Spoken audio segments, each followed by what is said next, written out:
All right, it's good to see you guys. Have the tour been for like the past week and a half or so? It's been good. We've been out since October 28th. Yeah. So been killing.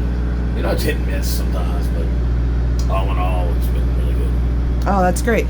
This lineup is really something else with you guys in Soulfly. Different styles, but still a great mix. And I saw that you guys were on tour with Revocation a while back. So do you guys like playing with bands that are like, you know, a different style of heavy metal? Yeah, I mean, honestly, to us, we sound like Crowbar, and that's it. We don't sound like anybody else. Nobody else sounds like us. So we're used to touring with every style of music. I mean, we've had great successful tours with bands like Morbid Angel and Napalm Death and Suffocation and, you know, of course, Pantera and fucking, you know, St. Vitus, Trouble. I mean, you name it. Every style of music, you know. We like, you know, like the Vitus and Trouble type stuff a lot. It's closer to what we do a little right. bit. But all in all, I mean, we've done tours with Hatebreed. It's been wonderful. Anything. You know. Even that tour pack of Revocation, it was us, Revocation, Havoc, Fit for an Autopsy, and Art for Apocalypse. So it was 5 completely different bands. Wow. Which went over good. Yeah, it was great. So it's cool. I mean, in fact, when we did the Morbid Angel tour in fucking 1994, whatever the hell it was, I asked David Vincent, I'm like, dude, it's just Morbid Angel and Crowbar, and I didn't have locals. I said, why did we get Crowbar? He goes, actually, the band's heavy as fuck, but he goes, I'm sick of all these packages of 8 death metal bands that are basically an inferior version of Morbid Angel. And then by the time they get on stage, the kids are fucking smoked and drunk and whatever. And he goes, we wanted something heavy but totally different. Right. And, you know, believe it or not, we actually have a lot in common with a lot of the weird chords and shit as Morbid Angel does. But of course, they, you know, hit the blast beat and it's death metal, so it's a lot different. But so we blend with anybody. That's awesome. We just saw Suffocation last night. Oh, cool. Oh, we yeah. just played with them Saturday. Yeah. Dang, man. You guys should have come a few days later. Woo, that would have been crazy. All right, so you left Down to focus on Symmetry and Black. There doesn't really seem to be any bad blood between you guys, so like that's pretty good. Looking back now, do you still feel that was the right decision? More so than ever. One of our main reasons, Pepper's now back with COC and they're doing great.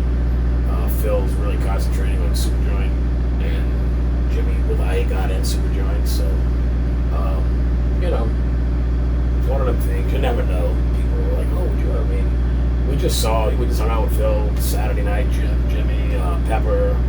We played with COC Saturday at Phil's House Go Horror Fest. Pat was a funk band. Was a punk grind kind of thing there. Yeah, Pat Bruce. They used to be in Crowbar.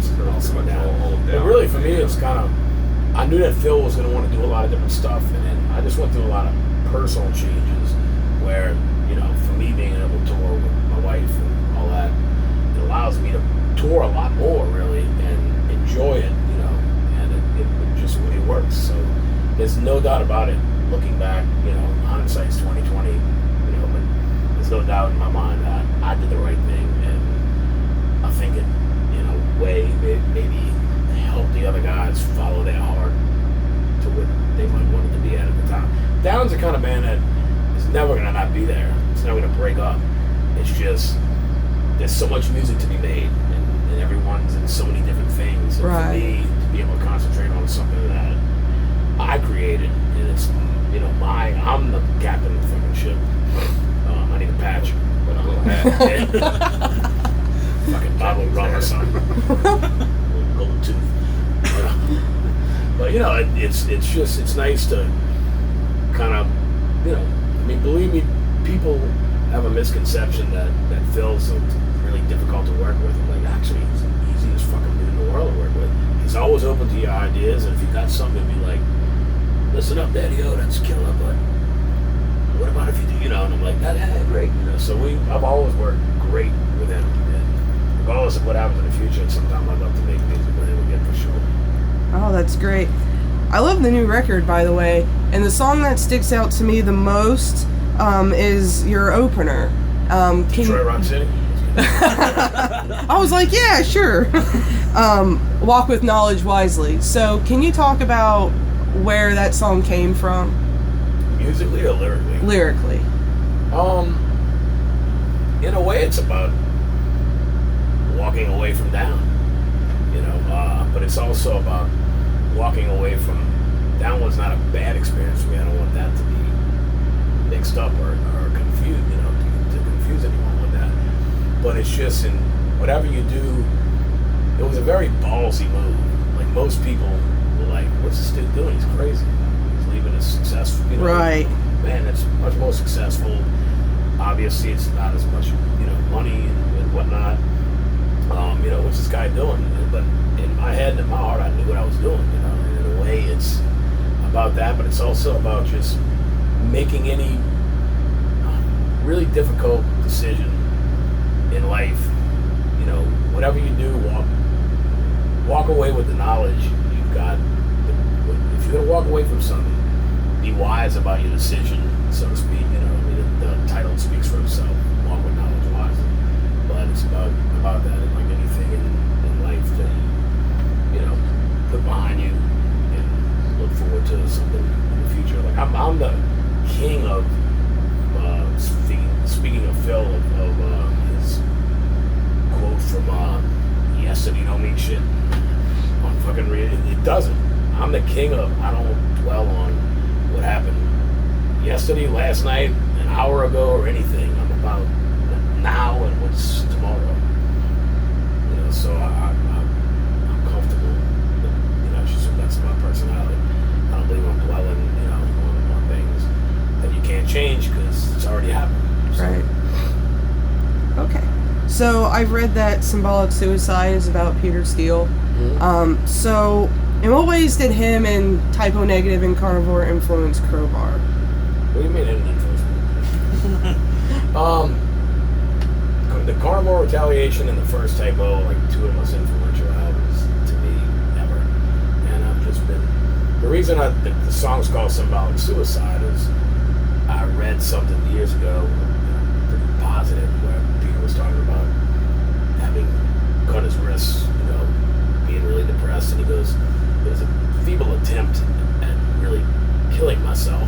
It was more of a symbolic suicide, like something that set him free from some demons or whatever, and he moved forward from it, or whatever. So I remember that, him saying that, and the song kind of sounds like a Carnivore song to me. So it was kind of like, it doesn't even make any sense a lot. The lyrics don't make any sense. I just took shit like radiation. Like shit you would always talk about. It doesn't make any fucking sense at all. Stole a couple of lines from Peter and we made it into a song. Alright. So this is always an interesting topic to me, but would you describe Crowbar as sludge? I've talked to guys like Mike Nine and Eric Wagner, and they're really not down on the whole doom and sludge thing. How do you feel about it? I kind of agree with them. It's like, people call us that. We didn't call ourselves that. Right.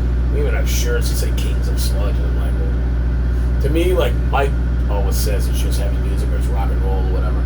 I just think it's heavy music. I'm not a big fan of labels. Yeah, the 10,000 sub-genres of metal, and then you divide it. It's like some fucking problem in college or something. He's trying to figure out where. Well, we got death metal, and you got 10 fucking sub-genres of death metal. And I remember being, it's like I remember being in the mall, and I'm hearing this band, and I'm like, I asked a girl. I was at Hot Topic actually, and which I don't really frequent, but I think I needed a change for my wallet. It's like some 17-year-old girl behind the counter, and I'm like, I said, who is this? She goes, oh my God, this is like 5 years ago. So it's Asking Alexandra or whatever it is, and she's like, oh my God, this is so epic. I'm like, I've never heard of it. She goes, oh, it's amazing there. I said, what kind of music do you call it? She goes, Screamo. And I went, is that like screaming emo stuff? She goes, oh, exactly, yeah, man, Screamo. Wow, it's so, and I'm like, we're not against the band, but I'm like, Jesus, what the fuck's Screamo? It's fucking this music. It's like, what the fuck is that? Why do you have to name everything? Yeah. And it really gets like to that point, like it does get ridiculous. People, another thing, people will be like, dude, what's your band sound like? Oh man, we sound exactly like I Hate God meets fucking, whatever, Obituary, and we blend that together, dude. And we got two vocalists, and we got a chick that fucking does this and this and this and this, and I'm just like, why don't you just be yourself? Like you ask, what's Crowbar sound like? It sound like Crowbar. What's Down sound like? It sounds like Down. You know, I mean, of course we all have influences, but you have to learn to let it be an influence and not steal from it. You know. Yeah, absolutely. So being in the New Orleans scene must be an honor in itself. And I mean, just last year, all the albums that came out from there, you know, you guys, you know, I Hate God, Goat Whore. Like, I think the rest of the United States was like secretly hoping you guys would just like go on tour. We talk about, you know, when we were drunk Saturday, we talk about stuff like going out with Super Juniors, you know. I mean, us and I Hate God have done tours, plenty of shows together. It would be something, you know, Phil's even kind of mentioned it in a weird way of doing something, you know, with a bunch of the bands, like kind of you know, in charge. Right. Whether it be Down or Super John or whatever, having him headline and all of us flip-flop here and there, you know, whatever. So I'm game for anything. I mean, I've known all these motherfuckers forever. So we just did that show with Goat Whore end of August, the House of Blues in New Orleans. Oh, yeah. It was amazing. We had a blast. It was like, you know, of course we get along. Friends hanging out. Yeah, a bunch of dudes hanging out, drinking beer. It's great. I mean, honestly. That's awesome. Playing heavy music. Right. So it was great. They kicked ass. We kicked ass. A great fucking show. So you guys are a band that's not going to change. And while many people desire evolution in a band, you know, that's obviously not going to come from Crowbar. So do you find it a challenge to remain relevant after 10 album releases? I do, but I semi-disagree with you because we're not going to get, when the band started out, there was so many, I'm like, we can't do this, we can't do that, we can't do that. Now it's like, each album we bring in a few little new elements. It's a real slow process where if you listen to Obedience Through Suffering and you listen to Symmetry of Black, there's a lot of change.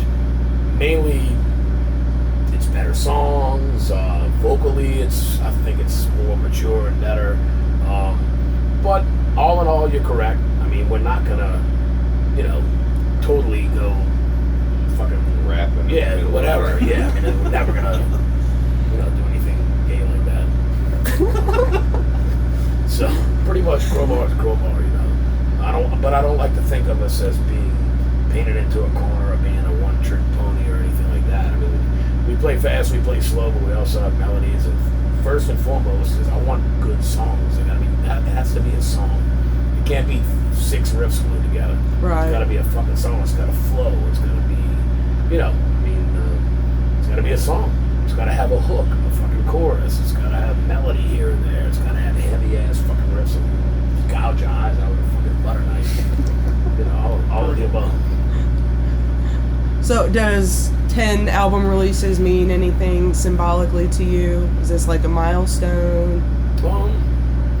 In a way, yeah. I mean, I was thinking about it. It's like most bands, like the vast majority of bands don't have 10 records. Even bands that have been around for 20, like us, 26 years, don't have 10 records because they'll take and Crowbar's taken a lot of long hiatuses, you know, whatever, when me and with Down and, you know, stuff like that. But Down was my primary band for really fucking 10 years, you know, 10, 11 years. Down was the main band, so to be able to put out 10 albums, and we're already working on album number 11, so, you know, I think it's a milestone. I just think it's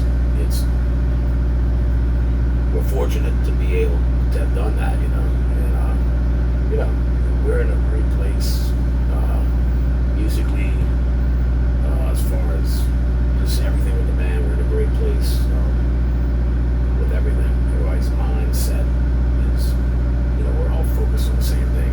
We all have the same goals. We all want, I've always been the king of slow and steady wins a race. That's why bands like Motorhead are some of my favorites. You know, I'd much rather be where I'm at today at 50 years old than to have had some fucking, you know, 1 or 2 hit records when I was 23 and then I'm fucking at Walmart greeting, hey, welcome to Walmart. You know, I mean, I'm against that, but might be doing that one day. But I'd rather just continue doing what we're doing. And the thing is we never, no matter what, I mean, there's been quite a few times I've been the only member of Crowbar, but Crowbar's never broken up. I had a band, but I still never quit, still never gave up. I mean, perseverance wins out, you know, and slow and steady. It's like bands drop like flies, they fall off the map every day. The shit that was hot 2 or 3 years ago, you don't even hear about the band anymore. They went from playing fucking theaters, you know, to whatever. It's like we've never been big, so it's hard to go down when you've never been that big, you know. So for me, I just wanted to keep doing what we do. Awesome. I look at a band like the Melvins are probably one of the best examples of a band that I want Crowbar to be like.